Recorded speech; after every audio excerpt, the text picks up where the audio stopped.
Hey, Book Talk. This is Adenike, and I just wanted to share this review I got from a reader who just finished Vampire Horror Part 1. You all know Vampire Horror is my baby. I wrote Vampire Horror Part 1 in 2009, I think. It was my first book, and I just wanted to have a little fun, write a story that I wanted to read.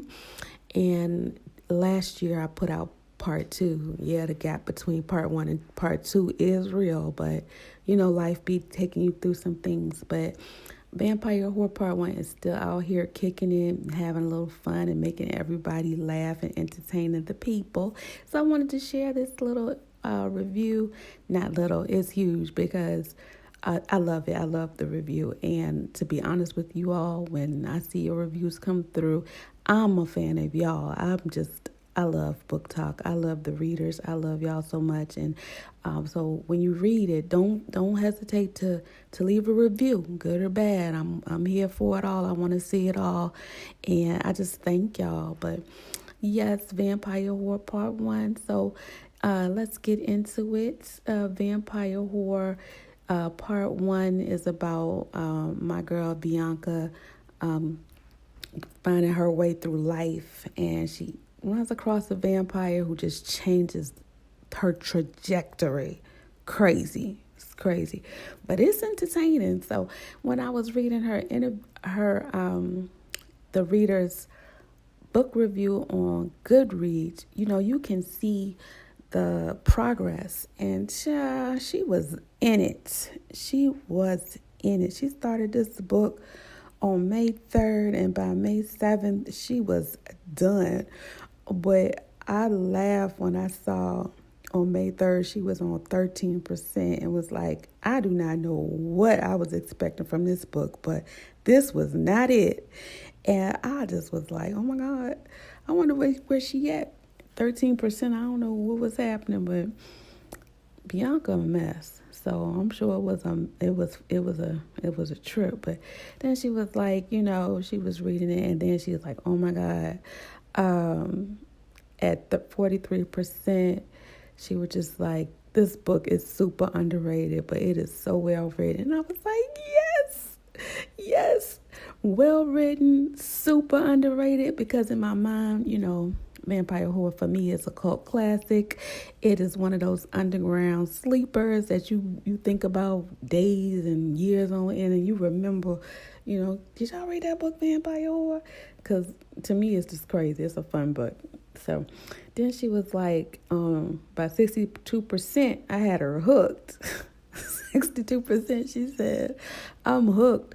Why have I been sleeping on this one? And now we finally get into the vampire part of the book, and the buildup was well worth it. Thank you, God, it was well worth it, because I'm glad she said that, because yes, part 1, it do take a second to get to the vampirism, but it's because I have to build up her horrorism first, because she is a whore first, vampire whore. So first she's going on her journey on being a whore, and then bam, she's a vampire. So I get it. I know it's not a lot going on in the first half. That's vampire, but it's a lot going on before 62%, I promise. And then she says at 78% that it turned into a paranormal crime thriller, and she ain't mad about that. And yes, ma'am. There's something at the end. The ending, it's it flipped. It's still flowing. The book is still flowing. The show is still started, and it's still on. But then I introduced some things that's like, what in the hell? And yes, she just like my vampire. She was like, Bianca is very unlikable. And she said, but she really is a vampire bitch. And she is not. Like, I'm not a type that's going to have a vampire that you fall in love with, or, you daydreaming about and being in love with them. Because for me, vampires are toxic, psychotic, crazy, lovable people. So for me, I'm not going to fall in love with a vampire, but I'm going to run with them because they fun. They're going to have you doing some crazy shit. So, yeah, she was like, Bianca crazy, but yes, Bianca is she's not a Twilight. sparkly vampire. She a whore, she's a vampire, and she's mad. So I just was laughing at her, and then she was like, poor Diane, Lucy don't know what she got herself into. And when I say Lucy was a fan favorite in Vampire Horror Part 1, Lucy was that girl. So I'm not going to give it up to you or give it up for you, but Lucy was that girl in Part 1. So I hope y'all pick it up so y'all can figure out what's going on with Lucy, because poor Lucy, she ain't know, but she thought she knew, because, she was that girl. But then the review was so cute. The reader says that this was an absolutely wild ride, and she did not expect to enjoy this read as much as she did, but she thoroughly understood the assignment, and this book is a gem.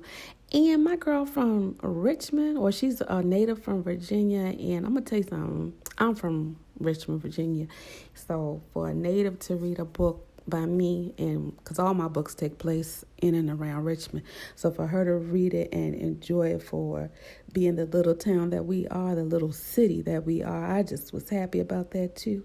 So thank you, girl. Thank you so much. And of course, I replied to her comment and was like, friend, welcome to the tribe. Because, once you get bit by the vampire whore, it ain't no turning back. You in, and we're going for round 3, because Vampire Horror is a trilogy, to be honest with you. I'm working on it, but it's a trilogy.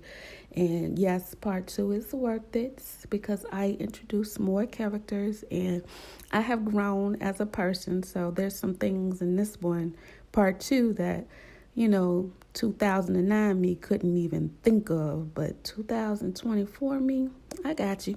So it's real good to me. I would read Vampire Horror Part 1 and 2 and wait for Part 3, which is coming.